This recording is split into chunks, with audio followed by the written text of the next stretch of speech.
आज supreme court की जानिब से बानी पीटीआई इमरान खान को 9 मई के 8 मुकदमात में जमानत मिल गई है। चीफ जस्टिस पाकिस्तान याया आफरीदी की सरबराही में 3 रुकनी बेंच का समाअत करते हुए ये कहना था कि साजिश के जुर्म के मुकदमात में जमानत ना देना थोड़ा मुश्किल होता है, मुकदमे के मेरिट्स पर किसी फरीक को नहीं सुनेंगे। चीफ जस्टिस पाकिस्तान ने स्पेशल प्रोसिक्यूटर से सवाल किया कि क्या आपके पास मुल्जिम के खिलाफ सबूत हैं, जिस पर स्पेशल प्रोसिक्यूटर का कहना था कि 3 गवाहान के बयान, फोटो, ग्रामेटिक और वॉइस मैसेजिंग टेस्ट, वो जो टेक्स्ट है वो मौजूद है। इस्तगासा के दलाइल मुकम्मल होने के बाद सुप्रीम कोर्ट के 3 रुकनी बेंच ने इमरान खान की 8 मुकदमात में जमानत देते हुए रिहाई का हुक्म दिया। यहाँ ये बात काबिल जिक्र है कि इन 8 मुकदमात में से 5 मुकदमात की FIRs तक मौजूद नहीं है, यानी कि मौजूद से मेरा मतलब है कि इमरान खान साहब का उसके अंदर नाम शामिल नहीं है। बकौल प्रोसिक्यूशन इमरान खान 9 मई की साजिश के मरकजी मुल्जिम है, लेकिन 27 माह का अरसा गुजरने के बावजूद प्रोसिक्यूशन की जानिब से आज तक चालान ही पेश नहीं किया जा सका है, जबकि चालान किसी भी ट्रायल की पहली सीढ़ी होती है। इमरान खान के खिलाफ 9 मई के कमोबेश 30 से ज्यादा मुकदमात दर्ज हैं, लेकिन सिर्फ एक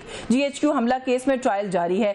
इन 8 जमानतों के फैसले को PTI 9 मई के बयानिए की तदफीन और अपनी फतह के तौर पर पेश कर रही है, लेकिन इस सब के बावजूद इमरान खान की जेल से रिहाई अभी मुमकिन नहीं है, क्योंकि अभी उन्हें इस तरह के कई मुकदमात का सामना है जिनमें जमानत दरकार है। सबसे बड़ा मुकदमा अलकादिर ट्रस्ट केस का है, जिसमें उनको 14 साल की सजा सुनाई जा चुकी है, जबकि रावलपिंडी की इंसदाद दहशतगर्दी अदालत में मजीद 7 मुकदमात में इमरान खान गिरफ्तार हैं। जब तक इन मुकदमात में उनकी जमानत नहीं होती तब तक उनकी जेल से रिहाई मुमकिन नहीं हो सकेगी। जहां एक जानिब 9 मई के मुकदमात में इमरान खान को रिलीफ मिला है, वहीं दूसरी जानिब DGISPR ने 9 मई के हवाले से माफी मांगने की खबरों की सख्ती से तरदीद भी की है।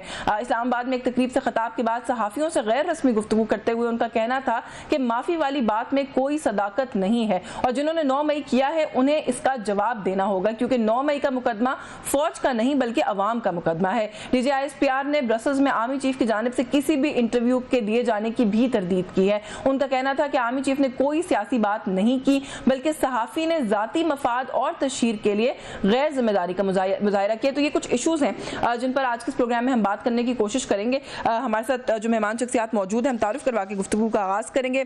मेंबर है नेशनल असेंबली के पाकिस्तान मुस्लिम लीग नवाज से आपका ताल्लुक है, राजा उसामा सरवर ने हमें ज्वाइन किया, बहुत शुक्रिया आपका उसामा आपके वक्त के लिए। सीनियर सियासतदान है, सीनियर रहनुमाए PTI के अमजद नियाजी साहब हमारे साथ मौजूद हैं, बहुत शुक्रिया नियाजी साहब आपका भी आपके वक्त के लिए। मैं उसामा साहब अगर आपसे गुफ्तगू का आगाज कर लूं, 9 मई के जिन 8 मुकदमात में जमानत सर आज दी गई है, जैसे मैंने भी इब्तदाई में बताया कि 5 मुकदमात तो ऐसे हैं कि जिनकी FIRs में इमरान खान साहब का नाम ही मौजूद नहीं है, और बाकी जो मैंने आपको बता दिया कि अभी तक चालान भी 27 माह का अरसा गुजरने के बाद कोई पेश नहीं किया जा सका। तो थोड़ा सा बताइए कि फैसले जमानतें भी हो रही हैं, बीच में से इस तरह के फैक्ट्स भी निकल रहे हैं, तो 9 मई के जो मुकदमात हैं सर, फिर उनकी क्या स्टैंडिंग रह जाती है, उन पर सवाल तो उठेंगे ना? देखिए जी, सबसे पहले तो मुझे खुशी है कि हमें आप सुप्रीम कोर्ट पे ट्रस्ट कर रहे हैं आप लोग दोबारा, क्योंकि हम लोगों ने तो हमेशा यही सुना कि जी सुप्रीम कोर्ट बाइस्ड है, किसी के हक में फैसला नहीं करती, और हमेशा यही सुना कि जी ये डिक्टेशन ले रहे हैं हमारे जजेस, जो कि आज आपको साबित हुआ कि गलत है। हमें इस चीज़ की रिस्पेक्ट करनी चाहिए सबसे पहले कि जो डिसीजन हमारे फेवर में आए वो ठीक होते हैं, जो हमारे अगेंस्ट आए वो ठीक नहीं होते हैं। 9 में कैसे हुआ, कब हुआ, इसका सबको पता है। बिल्कुल थोड़े बहुत फैक्ट्स में प्रॉब्लम जरूर हो सकते हैं, मगर ये कहाँ से चलाया गया, क्यों चलाया गया और कैसे चलाया गया, इसको डिग इन करके हर चीज़ सच सामने लाया जाएगा। और दूसरा, इमरान खान साहब की जमानत ज़रूर हुई है, मगर इन पे इमरान खान साहब पे इस टाइम सबसे बड़ा जो केस है वो अलकादिर ट्रस्ट का केस है, जिसके फैक्ट्स भी पूरे हैं, हर चीज़ पूरी है। इनकी कैबिनेट ने किस तरह ये इनिशिएट किया, जिस पे हर चीज़ फैक्ट सबके सामने। मेरा ख्याल है हमें सुप्रीम कोर्ट के डिसीजन का वेट करना चाहिए। ये अभी अंडर प्रोसेस है चीज़, अभी आपके सब कुछ इसमें चलेगा, आपको हर चीज़ पेश की जाएगी, लोगों को पता लगेगा किस तरह हुआ। बिल्कुल जमानतें हो रही हैं, जो बेगुनाह लोग हैं उनकी जमानतें होनी भी चाहिए, मगर जो बेगुनाह नहीं है उनकी तो जमानत नहीं हो सकती। 8 मुकदमात में जमानत हो गई तो फिर बेगुनाह हुए आप कह रहे हैं? नहीं, मैं ये नहीं कह रहा। देखिए, हम सबको पता है ये इनिशिएट कहाँ से गई चीज़, हमें हर चीज़ के फैक्ट्स भी मिले, फिगर्स भी मिले।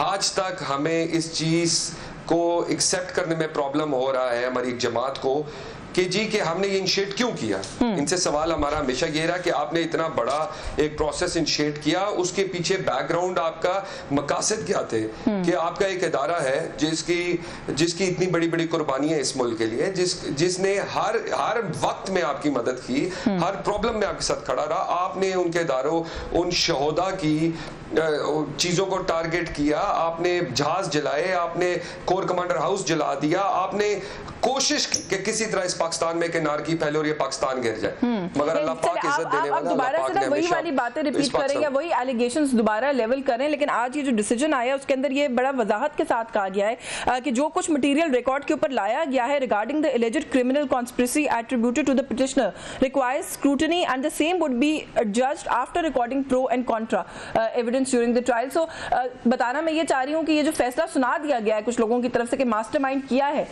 पीटीआई की लीडरशिप ने या इमरान खान ने, तो वो तो कोर्ट के फैसले आप कह रहे हैं कि ये अभी तय नहीं किया जा सकता, ये दिस रिक्वायर्स फर्दर स्क्रूटनी। लेकिन मैं आपकी जानिब आती हूँ, मैं न्यायी साहब को गुफ्तगू में शामिल कर लूँ। न्यायी साहब, वैसे तो उसामा मेरे ख्याल है आपका हवाला दे रहे थे, वो उन्होंने कह दिया कि आप लोग, जाहिर है हमने तो कभी नहीं कोर्ट्स को या फैसलों को क्रिटिसाइज किया, लेकिन सर आप लोग करते हैं।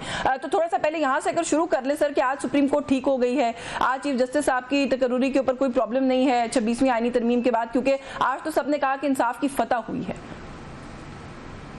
बिस्मिल्लाहिर्रहमानिर्रहीम। यशफीन, एक बात याद रखें, हमने हमेशा ये कहा है कि हमें इंसाफ नहीं मिल रहा।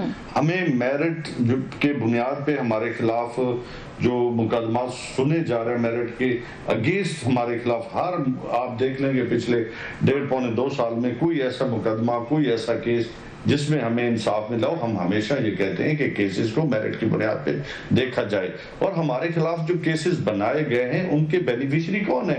नून लीग।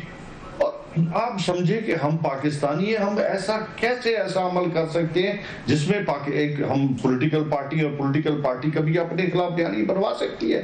हम ये बार बार कह चुके हैं कि जो लोग बेनिफिशियरी हैं, जो लोग इससे फायदा उठा रहे हैं, जो लोग इसमें इन्वॉल्व हैं, उनके जो है हमारे लिए एक ऐसा फोरम होना चाहिए जहां पे हमें सुना जाए।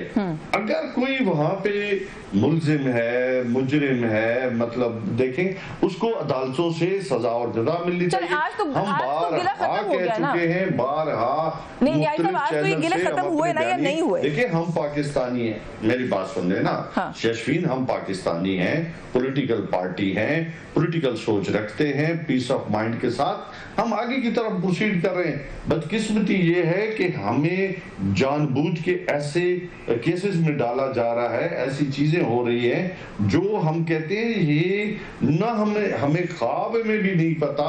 जब हमें नहीं पता हमें नुकसान हो रहा है या हमें नुकसान दिया जा रहा है, तो उसके बेनिफिशियरी कौन है? ये PDM 3 की जो गवर्नमेंट बनी बैठी है, ये बेनिफिशियरी है ना।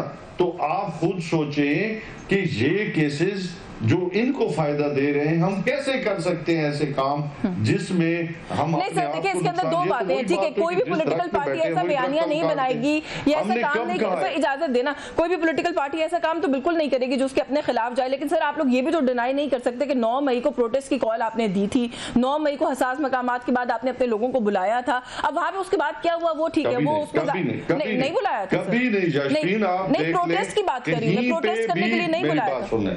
मेरी बात सुने, प्रोटेस्ट की बात की गई होगी, मैं उससे ये नहीं कहता प्रोटेस्ट। कभी ये कहा गया कि आप जो है आर्मी तंसीबात पे हमला कर दें, अल्लाह माफ करे, कोई एक बयान दिखा दें, किसी एक का बयान दिखा दें।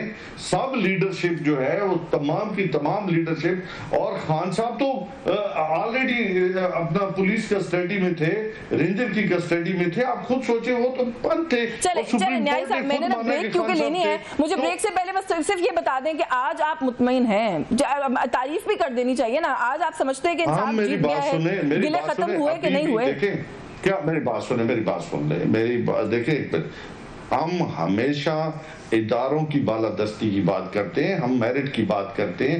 मुद्दे के आज 2 साल बाद उन केसेस पे जमानत ली जिसमें मतलब ये इंसाफ जो है वो क्या कहते हैं कि उस वक्त इंसाफ मिल रहा है जब देखिए 2 साल हो गए हैं। क्या ये जमानतें जो डे 1 से नहीं मिलनी चाहिए थी? चले, अभी भी देखें कि पिछले 6 दिनों से 7 दिनों से चल रहे